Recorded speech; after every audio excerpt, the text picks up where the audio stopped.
التجول راح يصير الساعة 6 يعني بعد مساء وراح تبدي عمليات تستهدف العناصر الإرهابية. خلينا نقتحم بس المواقع اللي بيها هذول المجرمين ونلقي القبض عليهم، ومن يقتل فلا جهنم وبئس المصير. فشدوا حيلكم. ان شاء الله. Alawi has promised elections in January, and in the struggle to stabilise the country, he's shown he's prepared to be ruthless. Using extreme force against the population fits within his philosophy or his understanding of Iraqi history. He's a pragmatist, and in order to rule in Iraq, as the Americans have found out, the Allies have found out, you've got to kill people. It's that simple. He knew it, we know it now. Ayad Alawi will have another Saddam government for Iraq. He is so power hungry, and he was always power hungry. The main reason he went back to Iraq is to get power. He's an unlikely political leader in a sense. I think he's made himself, at least from the American standpoint, the indispensable man.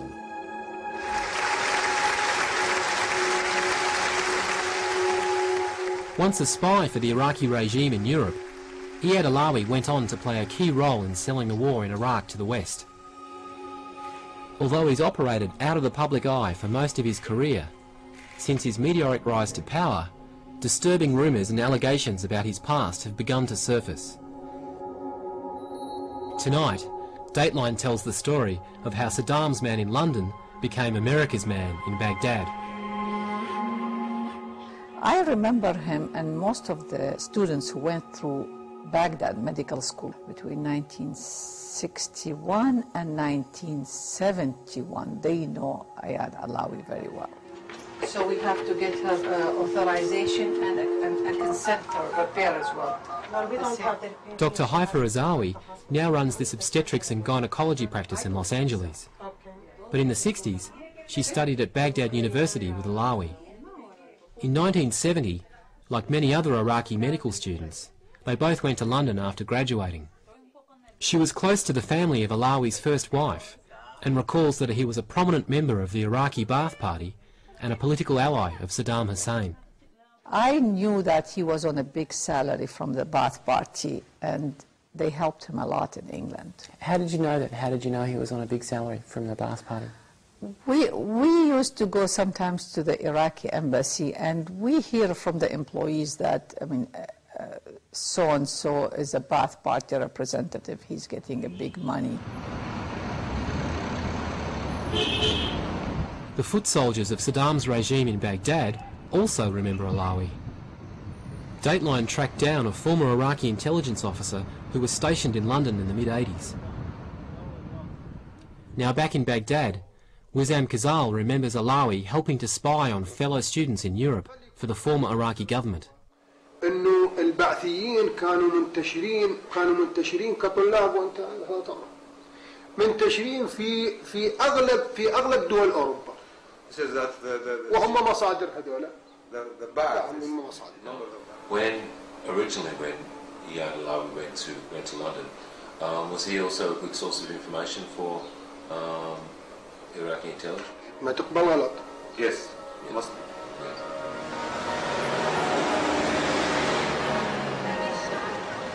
But Iraqi intelligence was doing much more than just gathering information in Europe in the 1970s. Abdul Razak al-Naif, a former Iraqi Prime Minister, was gunned down outside this London hotel in 1978. It was the third attempt on his life, and just one of a string of violent attacks on Iraqi dissidents in Europe. There's no hard evidence to show Alawi planned any of these attacks, but Haifa Razawi says his family spoke of his involvement. He one time left the house, and his father-in-law was visiting them, and he leave the house, and he come back to the door, and he tell his father-in-law, don't open the door to the mailman, and if you see any box delivered in the house, don't accept it because it might be a bomb. David Ignatius, a journalist at the Washington Post, is in regular contact with Alawi and has been closely following his career for the last 15 years. He believes that Alawi must have approved or at least known of the attacks on Iraqi dissidents in the early 70s. Even if he did not himself, kill people or, plot their assassination, he certainly was witting about some just monstrous acts. I don't see how you can get around that. I mean, if we think that Saddam Hussein was, a man who governed by torture and cruelty, someone who was as senior in the Ba'ath Party as Ayad Alawi was, doesn't have clean hands from that period. He was part of a machine that did monstrous things.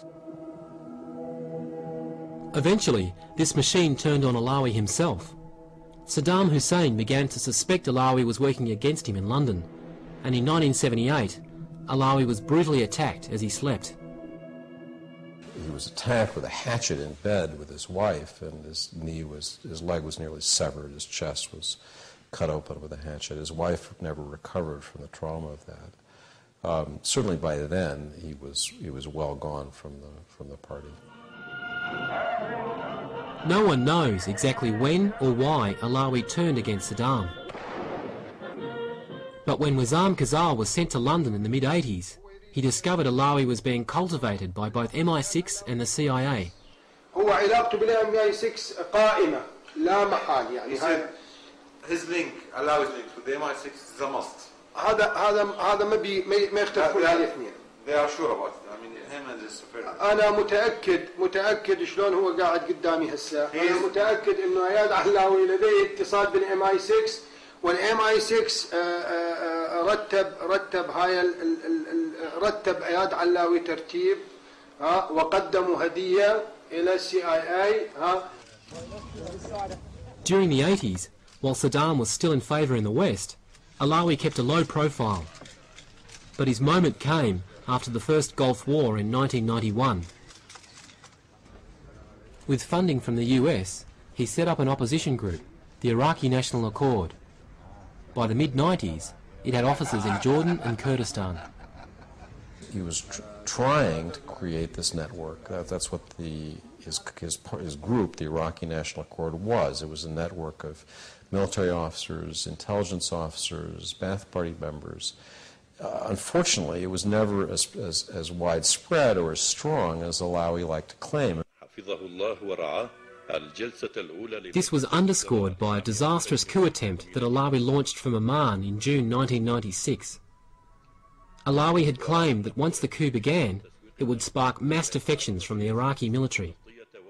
That's one of the greatest myths there ever was. There's like 4 people involved in this network out of Amman. I've seen, the planning for this thing, this division and that division. There was no contact between Alawi and these division commanders. That's just the end of story, He had a whole list of all these divisions. He said he had intermediaries, he could get to these people, and they're all ready to move simultaneously on Baghdad. And he had a couple officers in the army. There was no 96 coup. Bob Bayer now lives high in the Rocky Mountains in Colorado. But in the mid-90s, he was sent into the mountains of northern Iraq by the CIA. He worked closely with Ayad Alawi and his arch-rival Ahmed Chalabi to try to overthrow Saddam Hussein. But according to Bayer, Alawi's plot was doomed from the start. Saddam hears about these things. He controlled this 96 thing from the beginning. And, Saddam said, round up the usual suspects and make it a warning to the other people, execute them in public or in front of their families usually. But, there was no, just get it out of your mind. There's very few things I'm certain about. But there was no imminent coup against Saddam in 96. Whatever his strengths and weaknesses, he was not a successful coup plotter. The Brits and then later the Americans kept hoping that he would be able to deliver a strike against Saddam that he was not able to deliver. That showed in part how good and tough Saddam's own intelligence services were, but it also showed that Alawi's network was weaker than perhaps he was telling people. While it failed at getting a coup off the ground, the Iraqi National Accord was more successful at running its own bombing campaign within Iraq. It apparently managed to blow up this theatre in Baghdad in 1995, one of a series of bombings of public buildings across Iraq in the mid-90s in which dozens of civilians were killed. A man known as Amne al-Qadami claimed responsibility for the attacks on behalf of the INA. Patrick Coburn, a journalist at the Independent newspaper in London, obtained a recording of Qadami's confession in 1996. So, as I understand it, Qadami admits that he ran a bombing campaign on behalf of the Iraqi National Accord, the organisation that was run by Ayad Alawi. That's right? That's right, yeah. That's what he says that, and says that several times in this recording he made. And the INA at the time was funded by the United States? Yes, and he refers again to the worries within the organisation that US funding would stop unless the organisation could show that it was doing something in Baghdad against Saddam. What sort of places were bombed and what sort of casualties were involved in these bombings? There seem to have been about 100 people killed. It's difficult to estimate how many died. The Iraqi National Congress, led by Ahmed Chalabi, was the bitter rival of Alawi's group, the INA, and a competitor for US funds. Chalabi's headquarters in Iraqi Kurdistan were blown up in October 1995, killing almost 30 people. And Patrick Coburn's source claims Alawi's organisation was responsible for this. Do you know if Ayad Alawi was aware of any of this bombing campaign or if he's ever been held accountable for it at all? He's certainly never been held accountable. I don't see that he could have been unaware of it, because the INA wasn't doing very much at the time. This was its main activity. In fact, it wanted to show that it had some presence in Iraq. So I can't see how he would be unaware of it. In June this year, it was Ayad Alawi who got the top job.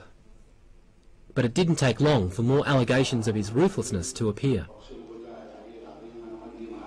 Fairfax journalist Paul McGough reported in July that just prior to the handover of power in Iraq, Ayad Alawi personally executed 6 prisoners in the back of a Baghdad police station. McGough spoke to 2 men who claimed to be eyewitnesses to the shootings. And according to both witnesses, at that point Alawi pulled a pistol from his own belt and proceeded to shoot them. And they both gave me a very similar imitation of the hand going down the line, stopping on each of them and shooting the 6 of them, wounding the 7th in the line. David Ignatius was in Baghdad when the story broke and questioned Alawi about it. I asked him about the most recent story that appeared in the Australian press about him executing prisoners when I was there in July. The story had just broken. And I also asked, and he laughed and dismissed it, but then he would. So I also asked people at the American Embassy who were in a position to check his whereabouts because they have the records of his bodyguards who were traveling with him, and I think are either an American company or whatever. And they said that they had, when this allegation first surfaced, looked carefully and had concluded that he couldn't be at the place that he was supposed to have been when this took place because he was somewhere else, and they had the evidence to show that. Both US government and public commentators we've spoken to in the Middle East and in Washington say that they can prove, that the US government can prove that Alawi was not there at the time that this was supposed to have taken place. How do you respond to those claims? It's interesting they say they can do that. They've never done it. They've never gone out of their way to prove that he was or wasn't there, other than to claim it in very loose terms. If they've got logs of movements, of the names of officers who were assigned to him at the time, where they were, let's see them. Mr. Alawi declined repeated interview requests from Dateline's reporter in Baghdad, and at the time of going to air, there'd been no response to a detailed list of questions sent to his office.